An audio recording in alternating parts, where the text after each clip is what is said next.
Yersky, did y'all know that 4C hair is actually supposed to be tangled to a certain extent?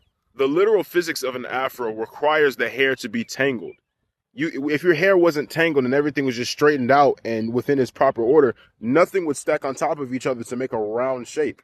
That's not how it will work. I see a lot of people complaining about how tight their coils are or how much they have to brush their hair out every day, but really and truly, you don't have to do all that. If there's a certain style that you're aiming for, or you're trying to keep your hair as straightened out as possible, continue braiding. Leave it in braids. If you don't want to leave it in braids, put it in 2 strands. But if you're comfortable with how your hair is and you just want to rock it naturally, like how straight people rock their hair naturally, like how wavy people rock their hair naturally, like how curly hair people rock their hair naturally, if you're in your coily hair, you want to do the same thing. It's as simple as moisturization, a little bit of movement around in the morning, and you're done. It's that simple. And then when you want to do maintenance and stuff like that, you brush it out and get that done. We stress way too much about our hair, and then we want to say, oh, I wish I had somebody else's hair type. No, you just don't know how to like yours. Stop the self-hatred. Cut that mess out. So the statement that 4C hair is supposed to tangle is not wrong, but it's also not right. I understand everything he was trying to say in that video, and I agree with everything he said aside the tangle part, because he oversimplified it to the point where it can be misleading. An ignorant person or a person that doesn't know how to care for their natural hair might see that video and think, oh, it's okay for me to neglect my natural hair because my natural hair is supposed to tangle. And we know that tangle mostly comes from neglect. 4C hair or type 4 hair in general has a tight curl pattern. It curves, it coils, there is zigzag, and because of that, our strands love to wrap around each other.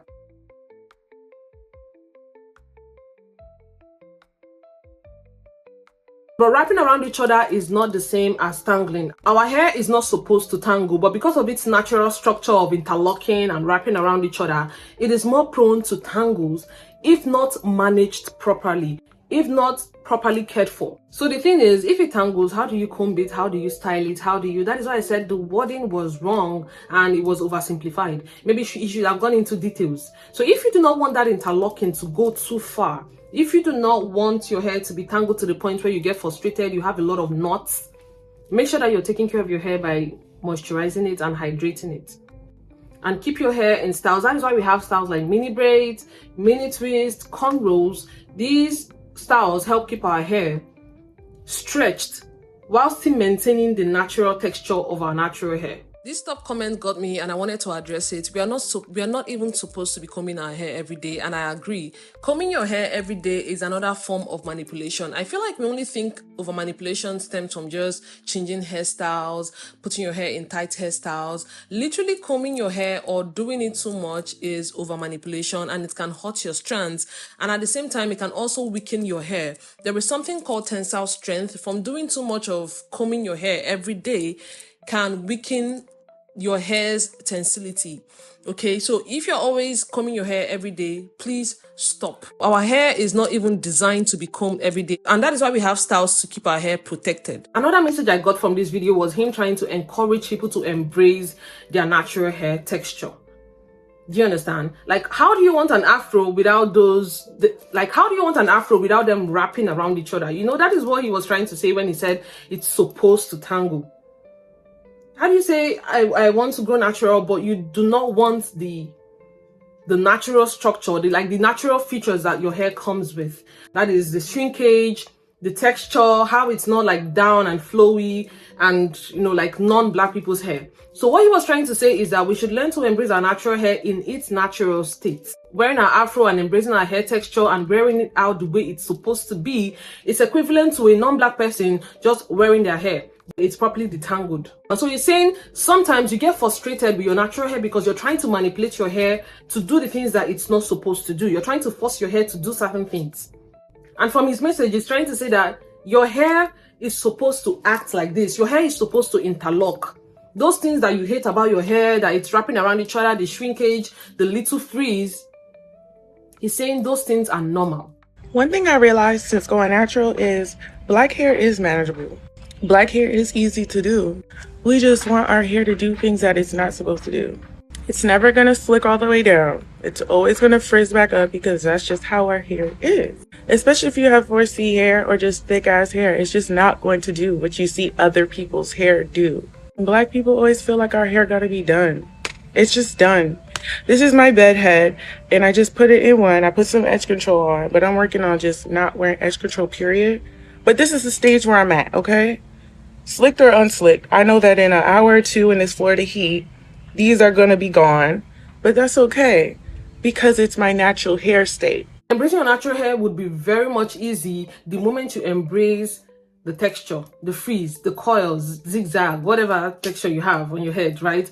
That is the only way you can fully enjoy your natural hair journey. Because if you're constantly trying to change one or two things about your hair, it can be frustrating. I've seen people who say that our hair cannot grow in its natural state, and I'm telling you that that is a lie. If you do not properly care for your hair, it won't grow. Every hair needs care. Even if you have relaxed hair, you have to care for it. There are a lot of people with relaxed hair and their hair is not growing. Their hair is in the like permanently stretched form, but still they are struggling to grow their hair. So our texture is not the reason. Our texture is not the reason why people are not able to grow their hair.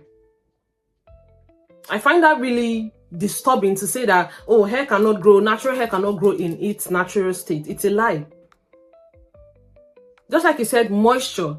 Moisture is very crucial for natural hair. You can grow your natural hair when you are able to balance between moisture and protein. Our hair needs moisture to thrive. If there is no moisture, your hair will be dry. And dryness leads to a whole lot of things. Dryness leads to breakage. And breakage is the reason why lots of people cannot grow their hair. Not because they have bad genes, not because they have bad hair. Breakage is the reason why lots of naturals cannot grow their hair. The umbrella cause of this is moisture or hydration. If you do not know how to handle your hair, it will break. So let's stop saying, oh, your hair has to be stretched for it to grow. I can only grow my hair when my hair is stretched. I can only do this. We are passing the wrong message. And by stretch, I hope you all know that you can also stretch your hair without using heat. I hope you understand that you can stretch your hair without using heat. I'm only addressing this because I've seen like many videos about this, like if you want to grow natural hair, keep it stretched. And most of the time, the stretch they're talking about is using heat. And I'm here to tell you that there are different ways that you can keep your hair stretched. Your mini braids is keeping your hair stretched. Your mini twist is keeping your hair stretched. And you can still grow your hair without putting your hair in these styles. I hope you all know that low tension hairstyles are the best when it comes to growing your hair. And sometimes you can be wearing mini braids, midi, maxi, whatever braids you want to wear, and your hair will still not grow longer because you've still not figured out how to retain length, how to properly care for your hair. It's not about installing a protective style. Do you care for it? Or do you just put it in a protective style and then you neglect it because, oh, it's a protective style, it's supposed to protect my hair, when you're not even doing anything about it. When they say the ends of your hair is the oldest part of your hair, do not take that lightly. Always care for the ends of your hair because that is where tangles happen the most. Maybe just for me, but that is where it happens. So you want to make sure that you're moisturizing your hair. You trim when it's needed. When you hold on to single strand knots, remember that our hair is prone to interlocking. It's prone to wrapping around and curling around each other. So single strand knots is not far-fetched. It can happen. And when you come across it, right, learn to use your scissors, your hair scissors. Use it to cut. Don't snag. Don't stop dragging it. Use your scissors to cut it off. And please do not skip trims. Learn to not skip trims. I know you're scared of losing length and all of that, but learn to not skip trims. Make sure that you trim your ends when it's needed. Make sure that you give your hair the trim that it needs. Stop holding on to split ends. Stop holding on to dead ends. That can also lead to more tangle. That is even, it makes it worse. If your hair is due for trims and you do not trim, your hair will be more prone to tangles. You understand? So that is it for today's video. Thank you so much for watching. Do let me know your thoughts about this in the comment section. I'd love to hear from you. Also, if you have 4C hair, you can share tips in the comment section on how you're able to retain length. Thank you so much for watching, and I'm going to see you in my next video. Bye bye.